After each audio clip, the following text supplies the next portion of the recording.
Hello and welcome back to another edition of the Medeek Wall plugin. My name is Nathaniel P. Wilkerson, and today I wanted to discuss the stair module a little bit more. So let's go ahead and get a stair drawn here, and you're going to notice first thing when you open this new menu that you have an option for landing and landing 2. So landing is the top landing, and landing 2 will be the landing below that. Now, when you first draw it, you can turn on, any of these landing options, of course, and you can see there's quite a few options here.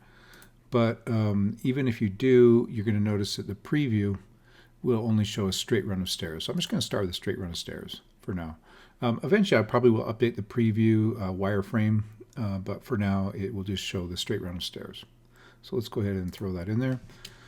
All right, so let's go ahead and edit this now, and just go ahead and click edit here, and you're going to see here that we have obviously no landing selected.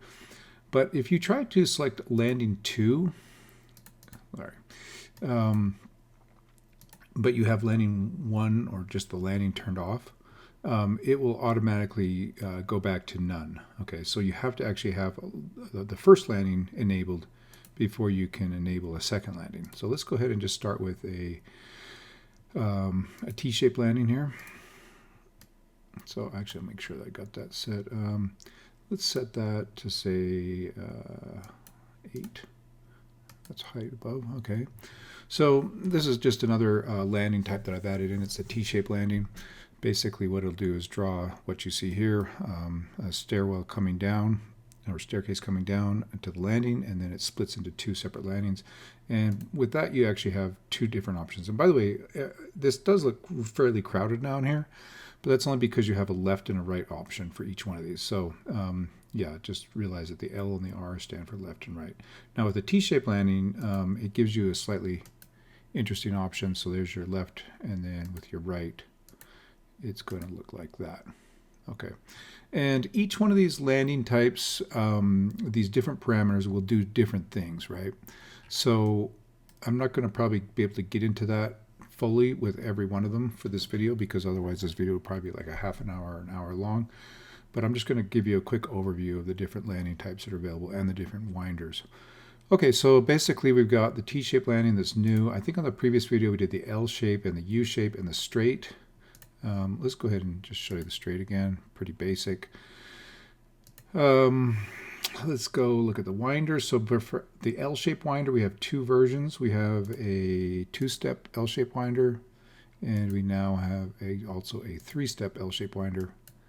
And you're going to notice with these L-shaped winders, the way, because of recent code changes, I think it's fairly recent, you have to have a minimum of 6 inches of tread depth on the inside here, and so that's essentially what I'm trying to do. And so I think what I have this hard coded in as 10.5 inches for a 3-step, and then 6 inches with the 2-step. I think you can see that here. So yeah, so we got 6 inches there. Anyways, and you can modify any of these settings here to get the under framing and extend it further, and a number of things. But each one of these parameters down here will do something different, depending on which type of landing it is. Okay, let's go ahead and look at, for instance, a U-winder, and that's a 4-step U-winder. So a 4-step U-winder will look something like that, and then a 6-step U-winder will look like that. And again, they have a left and a right option, so just so you're aware. So if you want to switch it around. All right.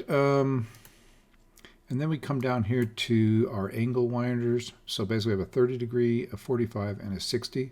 I can actually add more angles if they're needed, but I just didn't want to overly clutter the menu here. So yeah, let's just kind of stick with the typical ones if we can.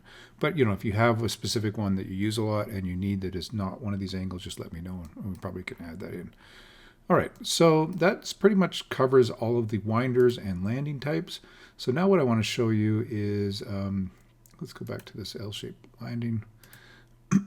What happens now, I'm going to go ahead and move this landing up to the 10th riser, and then I'm going to turn on a landing 2. Okay, and I'm going to go ahead and let's go ahead and put an L shape on that one as well. and go down here. Now when you turn on the landing two options will appear here in the menu. So you basically have landing 1 and landing 2, and they're basically independent of each other, so you can set them all to whatever they need to be. So let's go ahead and drop this maybe on the fourth stair there. And so now you can see you've got the kind of your typical U-shape 2 landing L-shape dealio here. So this is probably one of the most common type of staircases that are drawn. So I kind of wanted to make sure I got this one added first. But yeah, you have lots of options here. You can change up different things so that you get something like that. You can mix and match them basically any sort of way you want. Gets kind of interesting, all the different variations you can come up with here. So yeah, you can mix and match landing types, L shape, U shape, even T shape landings. I think we can do a T shape now. Let's go and try that. The only one that you cannot actually mix and match is if you do a T shape landing with the primary landing or the first landing. It will not allow you to do a double landing with it. So like let's say I did a T shape and then a T shape coming off of that. It's just going to do a T shape, or you could try any other variation. But if the primary landing is T shape, then the secondary landing it'll just ignore this variable. And the reason is because in that case, you end up having 3 different landings with. It just gets kind of crazy. If somebody actually does need that, though, let me know.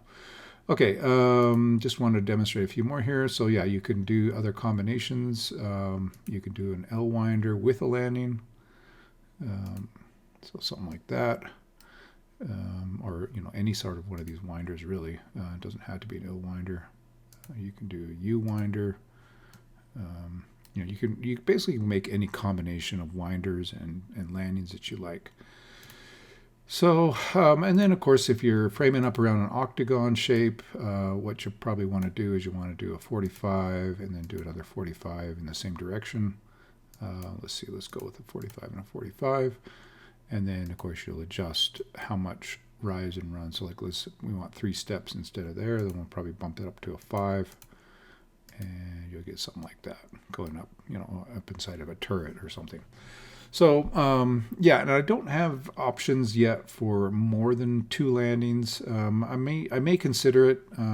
It's just a matter of if there's a demand for that sort of thing. But definitely in the octagon one, I think that one would be the most demand, where you need more than 2 landings. So or 2 winders, I guess. But usually in most cases you don't need over more than 2, I guess. Anyways, yeah, that's pretty much it, I guess. Just wanted to show you guys that there's a lot of options now here with these different landings, and you can mix and match them however you like to. There's quite a few. Again, it looks crowded, but it's just really left and right. So, yeah, just make sure you pick the right L or R for whatever your needs are. And again, all of these variables, the landing extension, it really depends on which winder or landing you choose and how the landing extension parameters used. So with some of these ones here, like for instance this 45, I think what that actually does is add that dimension to both symmetrically to both of the winders. So let's go ahead and set that to 6 inches, for instance. Just want to try that out. Yeah, so that basically extends the top winder and the bottom winder both by 6 inches. So or 3 inches, for instance. If you want to get a little bit more depth there. So again, each one of those winders and landings use this extension variable differently. And I may add in a few additional ones if we find that we need more to help better define the geometry of these landings. But I think I've got enough here at least to kind of get you started. So anyways, I think that's about it. I just wanted to kind of give you guys a quick preview of all the permutations that are available with this latest update to the stair module.